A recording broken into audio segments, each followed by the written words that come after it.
Hey, good morning, everybody. How are you? My name is Tina. This is the month of August, and we are going to be starting the 3 Rivers Challenge of the Every Bit Counts Challenge. That's a hashtag Every Bit Counts Challenge. There are so many wonderful channels doing it, and I am going to participate differently this year. I'm going to participate in it, but I'm really going to document what I do weekly to preserve and put up food in my home. And this is my first one. I'm keeping it simple. I'm not going to overthink it. My goal is to put up whatever I can, and if I don't get to it, I will get to it during later on after the season. Sadly, this year my garden didn't produce. I had problems with things, deer, groundhogs that got in there that was eating all my stuff. My peppers are doing well. My kale's coming back. My cucumbers are all flowered. I finally got my squash flowering, but all my beans, like my green beans, pinto beans, all that just got completely eaten, and my tomato plants ended up doing blossom end rot. This will be the last year that I even attempt to grow aroma tomato, but that's for another story. So if you're new here, welcome. My name is Tina. I live in the Piedmont in Virginia, and this is my life in the Piedmont. If you are a returning person, thank you so much for continuing to be here. I thank you for your support as I go through my journey in my life, doing the things that I love.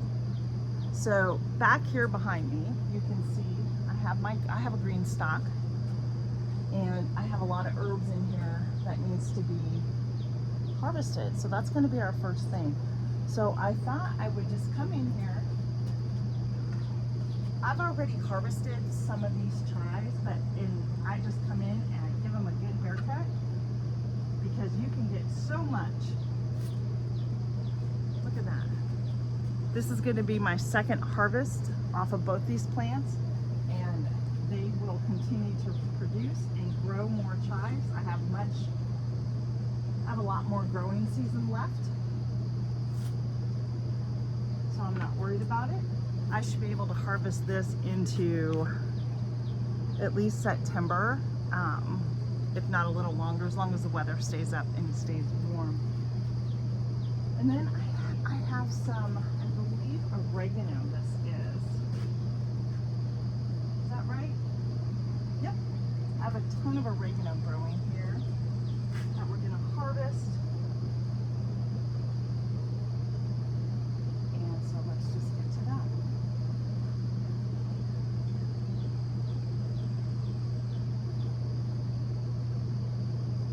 I'm trying to figure out the best way to harvest any of this. I don't know if I want to cut it. It just seems so pretty to cut. So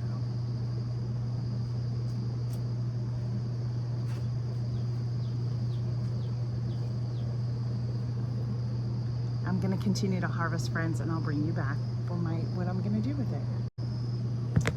Rosemary. Oh, the smell of this. This is really good for municipal purposes as well as the oregano. Oregano is very good as an anti-inflammatory. And the properties of rosemary, I know it's good for the skin. I'm trying to remember what else it's good for, but I just wanted to jump in here and do that. I'm still harvesting, gonna get some more rosemary. All right, not a lot, but a little. I did some basil, whoops.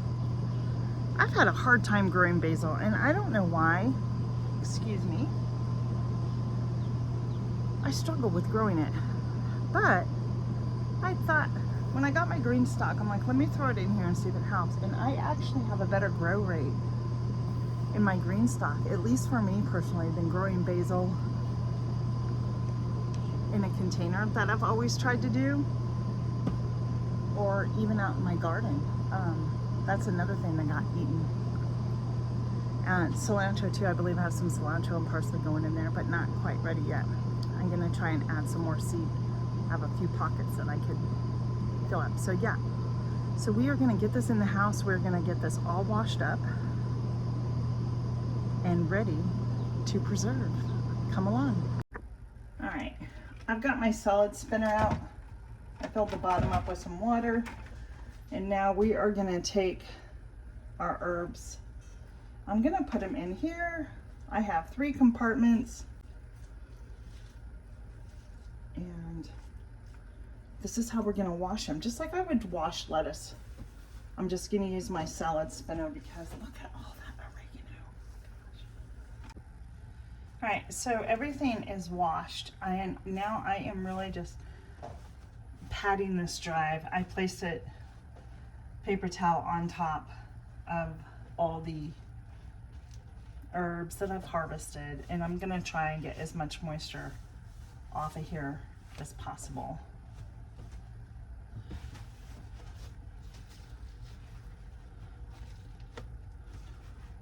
Just, you want to try and absorb most of the moisture because it will take longer to dehydrate if you don't. So I'm just going to let these keep, I just come over here and just pat it. Like, these are almost dry, which is good. Some of them are not. And I'm going to get my tray set up for my dehydrator. I have no affiliation with this book or this publisher. This is one of the best dehydrating cookbooks that I've found. I forget where I found out about this. I got it off Amazon. It literally, guys, tells you not only, and I've said this so many times, it can give you dehydrating herbs and flowers. It also gives you how to make leather, like fruit leather. And then it gives you recipes in the back on how to reconstitute your dehydrated items. So again, it's a really great cookbook. If I remember, I will try and link it below, but I may forget. So if I do apologize now. So I went and got my racks dehydrated. I have like this little mesh on top of it so my herbs don't fall through.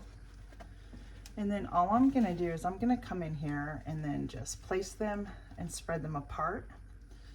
So when I put it in the dehydrator, the air can circulate around it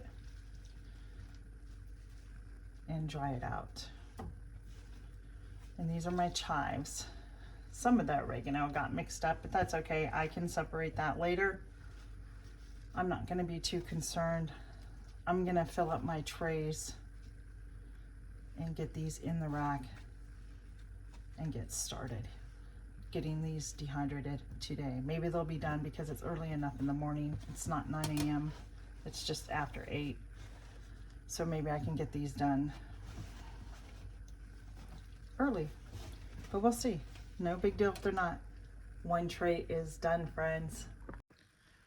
We're gonna do our last tray of oregano in. I'm gonna dehydrate this for about 10 to 12 hours. And it's gonna go on about 110 Fahrenheit. And these are for my herbs, so that's what we're gonna do. So all the herbs are gonna go about 10 to 12 hours at 110 Fahrenheit. So let's go over and put this in. All right, friends, it is the next day. My herbs are dry. I got my jars out. I got everything labeled. And we're gonna start with our first one. This is our rosemary. I have rosemary already, and we're just gonna add it into this jar. I don't know what I'm gonna do with it yet, but there you go. It smells just like rosemary. Like, I'm okay with it. So we're gonna put it in our jar. My goal was to like make some type of soap with it in, because I know rosemary has wonderful properties for your skin. So we'll put this up on the shelf. And then I have just that amount of parsley. So what I think I'm gonna do, I have more basil growing in that. So there's my basil. And what little I did dehydrate, actually, I think I'm going to add it to the parsley because I have so much more. And I'm just gonna make a nice blend of oregano, parsley, and then the oregano that we dehydrated. I have so much out there growing, I'm gonna just do a nice blend all in one jar for multiple reasons. One, I don't have my brown lids, and two, I don't feel like getting out another jar right now. And I thought, well, this will be a nice blend of seasonings to add to soups, to pasta sauce, basil, parsley, oregano. I mean, hello, you can't go wrong with that, right? So I am really excited about this. I really am. So basically what I'm doing is I'm just taking the oregano. Let me see if I can scoot you down here. Probably not.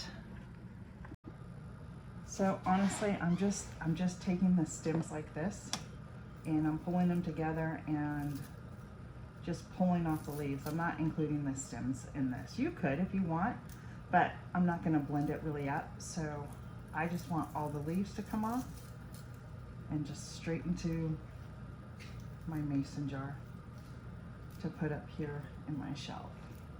I have one jar that I'm not sure what the seasonings are. That's okay, I'll figure it out. I know it may not seem a lot to you, but for me, this is a great way to start preserving food so you're not overwhelmed. I try to do a little bit as things go in. Like I've preserved kale already this year. I've already preserved parsley. I've preserved cilantro. Spinach I've preserved, it's frozen. That's how I did that. So I'm okay with doing it a little bit at a time because that's how you build up your pantry.